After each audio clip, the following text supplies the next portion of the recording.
Hi friends, मैं हूं सचिन नचतानी। स्वागत है आपका मेरे यूट्यूब चैनल पे।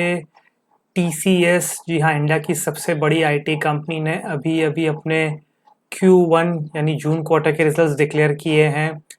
कैसे है ये नतीजे, क्या रहेगा मंडे को स्टॉक प्राइस का रिएक्शन, क्या है वो 5 सबसे इम्पोर्टेंट पॉजिटिव और नेगेटिव फैक्टर्स जिनकी वजह से टीसीएस के शेयर प्राइस में बड़ा बदलाव आ सकता है, और सबसे ज़रूरी जो रहेगा वो रहेगा मेरा ऑप्शन ट्रेडिंग स्ट्रेटजी मंडे के लिए, ये सारे रिजल्ट्स को देखते हुए। तो ये सब और बहुत सारी चीज़ें मैं आपको बताऊंगा अगले कुछ मिनटों में। लेकिन उसके पहले अगर आपने अब तक मेरे चैनल को सब्सक्राइब नहीं किया है तो पहले चैनल को सब्सक्राइब कर लीजिए, वीडियो पॉज करके बेल आइकन ज़रूर दबाइए, क्योंकि उसके बिना आपको पता नहीं चलेगा कि मेरे कब इस तरह से इम्पोर्टेंट कंपनी से रिलेटेड वीडियोस रिलीज होते हैं। चलिए शुरू करते हैं।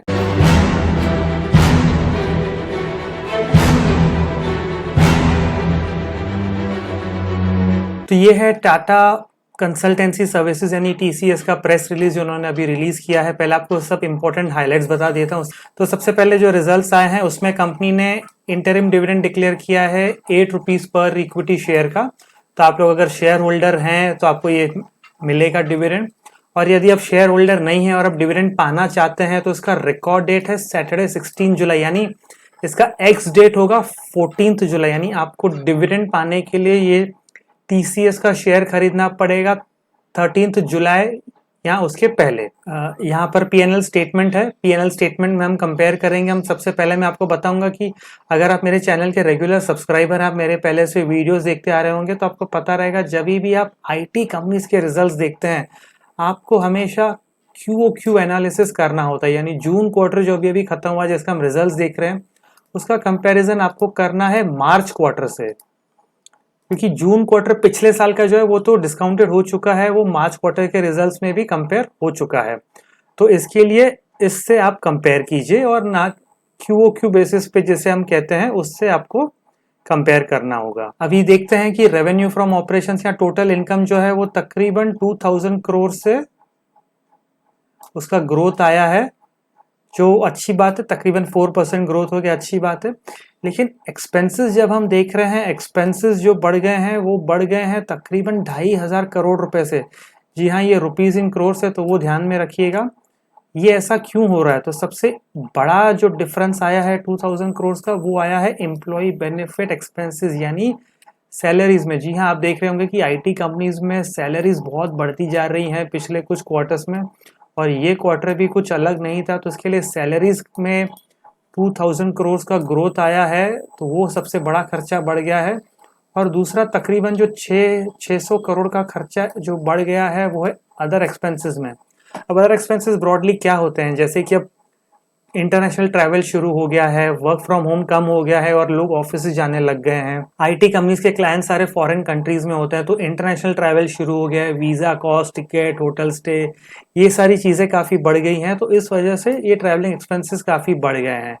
तो सैलरीज, ट्रैवलिंग एक्सपेंसेस और ये सब अदर एक्सपेंसेस जो कहते हैं उनकी वजह से आप देखेंगे कि प्रॉफिट बिफोर टैक्स जो है वो एक्चुअली कम हो गया है क्यूओक्यू, तकरीबन 600 करोड़ से कम हो गया है, जिस वजह से कंपनी की इबिट मार्जिन यानी earning before interest and tax margin भी कम हो गई है। वो मैं आपको इसके बारे में थोड़ा और आगे डिटेल में बताता हूं।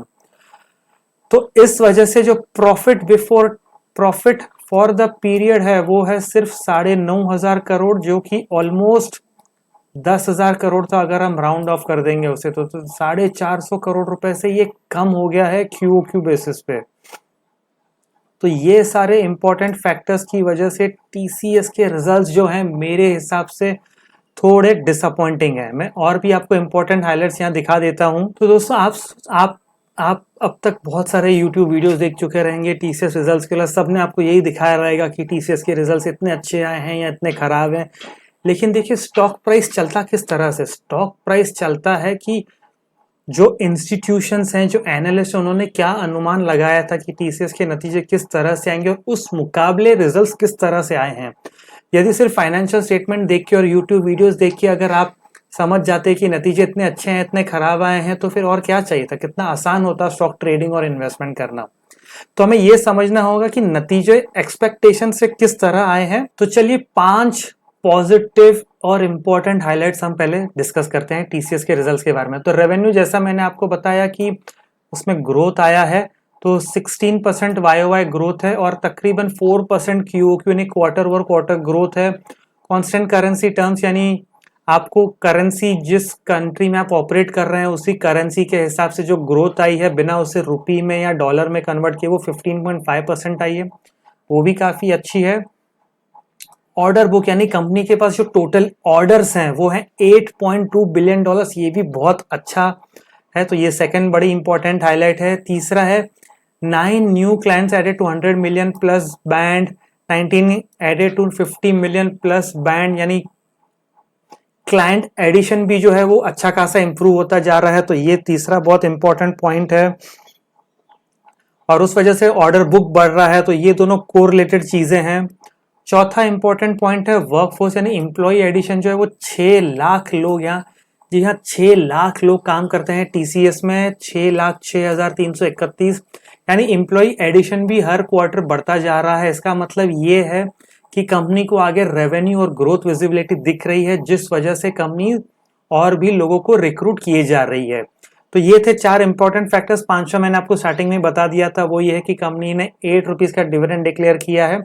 तो ये है 5 इंपॉर्टेंट पॉजिटिव फैक्टर्स टीसीएस के रिजल्ट्स के। अब देखेंगे हम नेगेटिव फैक्टर्स जो हैं। देखिए अब चलते हैं हम 5 नेगेटिव फैक्टर्स पे। सबसे बड़ा और सबसे इंपॉर्टेंट नेगेटिव फैक्टर जो है वो टीसीएस में ये है, वो है उसका एट्रिशन रेट। एट्रिशन रेट वो होता है यानी कि जो एम्प्लॉयज कंपनी को छोड़ के जा रहे हैं दूसरे आईटी कंपनीज में, दूसरे इंडस्ट्रीज में काम करने के लिए, वो टीसीएस का है 19.7%, यानी तकरीबन 20% लोग छोड़ के जा रहे हैं टीसीएस को। अब इसमें खराब चीज ये है कि पिछले क्वार्टर में जो नंबर आया था वो था 17.4%, वो नंबर भी अपने आप में खराब था और इस क्वार्टर में फिर से वो नंबर से और ज्यादा एट्रिशन हुआ, यानी लोग टीसीएस को छोड़ के जा रहे हैं। तो टीसीएस को उन्हें रिटेन करने के लिए या तो ज्यादा सैलरीज देने पड़ रहे हैं, या अगर वो नहीं रुक रहे हैं तो दूसरे लोगों को कंपनी में रिक्रूट करने के लिए और ज्यादा और हायर सैलरीज पे करनी पड़े। और सब जानते हैं अगर आप आईटी कंपनी में किसी भी कंपनी में काम करते हैं, आप छोड़ के जाते हैं तो बड़ी सैलरी पे जाते हैं, और अगर दूसरे कंपनी में जाते हैं तो जाहिर आप ज्यादा सैलरी मांगते हैं। तो टीसीएस को भी उसी चीज को फेस करना पड़ रहा है, तो ये सबसे बड़ा नेगेटिव फैक्टर है टीसीएस के रिजल्ट्स में। दूसरा फैक्टर जैसा मैंने आपको बताया, जो मार्जिन है वो 23.1% आया है।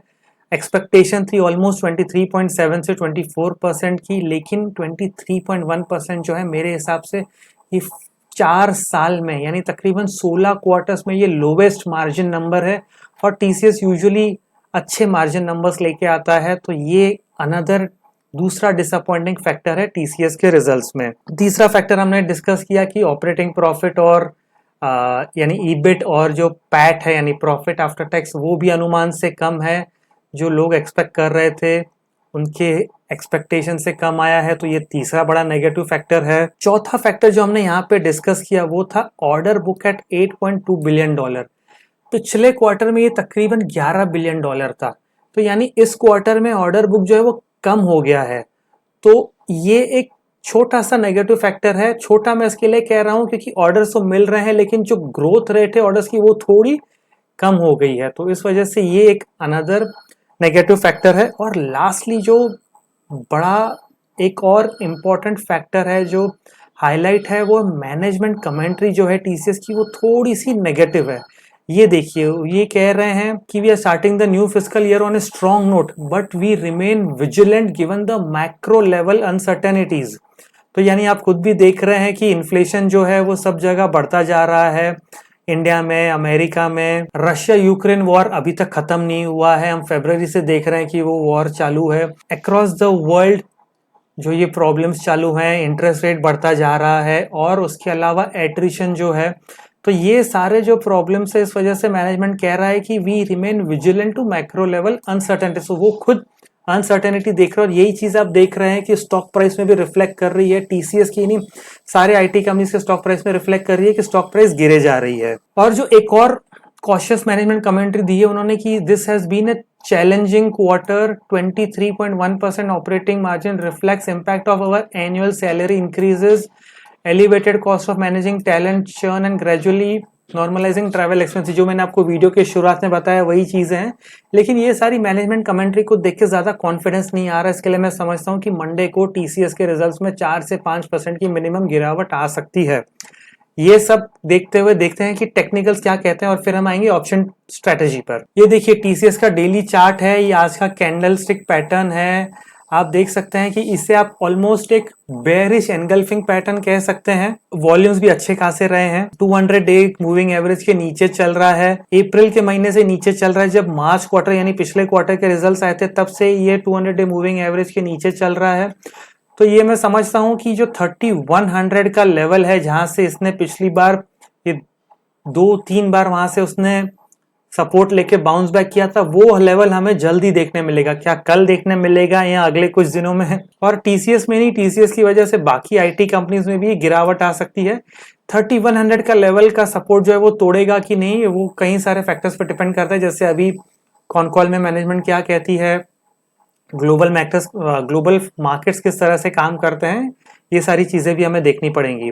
तो 3100 मेरा पहला टारगेट रहेगा और उसके बाद मेरा दूसरा टारगेट रहेगा 3000 रुपीज। तो हाँ, इवेंचुअली 3000 रुपीज पर टीसीएस आ सकता है अगले 2 से 3 हफ्तों में। हमें ये टारगेट पकड़ के चलना होगा, लेकिन अगर आप लॉन्ग टर्म इन्वेस्टर है तो उसमें आप बने रह सकते हैं, क्योंकि टीसीएस जो है बहुत बड़ा वेल्थ क्रिएटर रहा है इंडियन आईटी इंडस्ट्री में। और अगर आपने इसके शेयर्स रखे हैं तो डिविडेंड लीजिए, थोड़ी वोलेटिलिटी आती है तो उसमें आप शेयर ऐड कर सकते हैं। ये मैं आपको इन्वेस्टमेंट एडवाइस नहीं दे रहा हूं, लेकिन ये मैं ऐसा मानता हूं कि मैं अगर एक शेयर होल्डर हूं तो मैं इस तरह से टीसीएस में इन्वेस्टमेंट करूंगा। तो ये व्यू को देख के क्या रहेगा मेरा ऑप्शन ट्रेडिंग स्ट्रेटेजी मंडे के लिए, चलिए वो आपको दिखाता हूं। देखिए ये है टीसीएस का ऑप्शन चेन जुलाई सीरीज का। 3265 पे क्लोज हुआ है टीसीएस आज।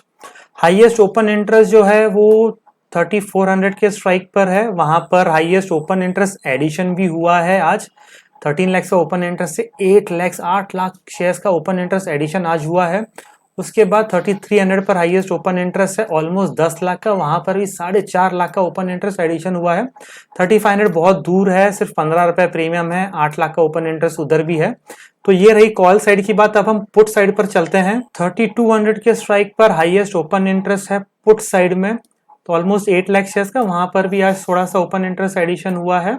और 3100 के स्ट्राइक पर ओपन इंटरेस्ट एडिशन हुआ है 3 लाख का, वहां पर भी ऑलमोस्ट 5.7 लाख का ओपन इंटरेस्ट बिल्डअप है। मेरी ऑप्शन ट्रेडिंग स्ट्रेटेजी ऐसी रहेगी कि यदि मैं ऑप्शन सेलर हूं तो अगर आप ऑप्शन सेल करना चाहते हैं तो 3300 के स्ट्राइक प्राइस जो 70 रुपीज चल रहा है उससे आप सेफली सेल कर सकते हैं।